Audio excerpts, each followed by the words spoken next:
guys! Today I'm so excited kasi dumating na yung order ko from Amazon.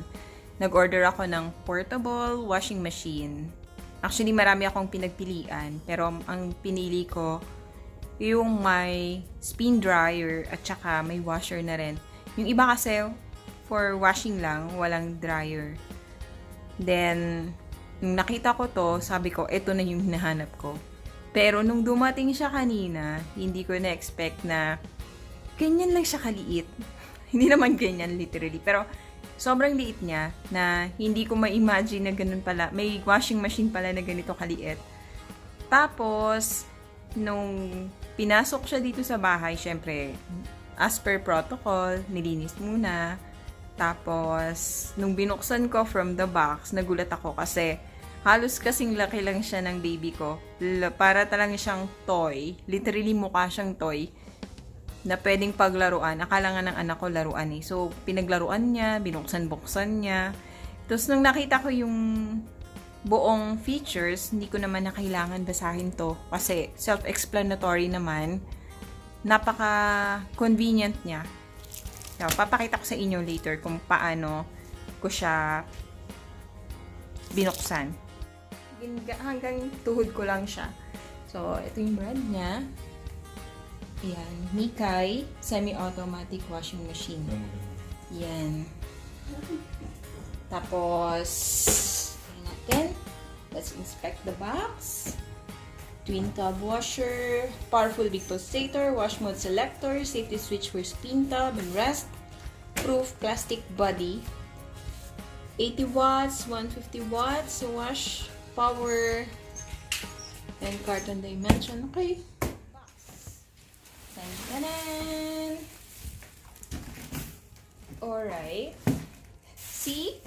So cute! You see what's inside. It comes with a hose. Probably for that. From the faucet to the water inlet. Okay. Ang cute. Meron din siyang drain.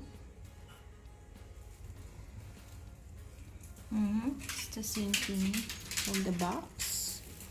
With wash capacity 2.5 and with spin capacity 2 kg.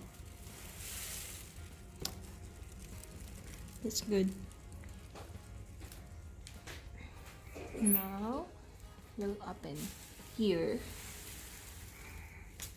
You have a wash timer, wash selector, gentle and drain, and the spin timer for 5 minutes. Wash timer for 15 minutes. Sobrang liit lang niya, see? Isang tangkal ko lang yung lagay. Pero okay lang, kasi lalaban mo lang naman dito. Mga 2 pirasong damit, 3 pirasong damit, pero maximum 2.5 kg. Tapos, eto sa spin niya, ito yung sinasabi sigurong safety feature na merong takip. Tapos, meron din siyang ganito for cover. Okay. I think everything is self-explanatory kung paano siya gagamitin. Sa Pilipinas, ito naman talaga yung ginagamit. Dahil, syempre, matipid. Matipid sa tubig, matipid sa kuryente. At saka, hindi mo naman kailangan ng malaking washing machine para sa ilang pirasong damit. So, okay lang naman din siya.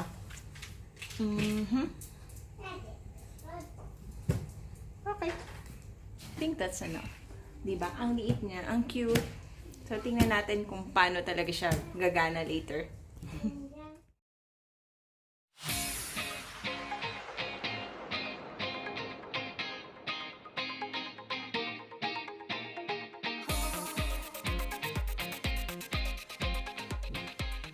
Okay, lagyan lang natin ng tubig. Dito, may line dito, pero hindi mo masyadong makikita, pero nandiyan yung maximum water level. Okay, lagyan natin yung sabon.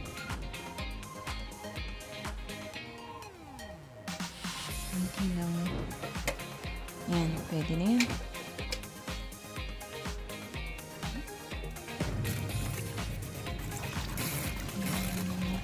para ma-delete yung detergent.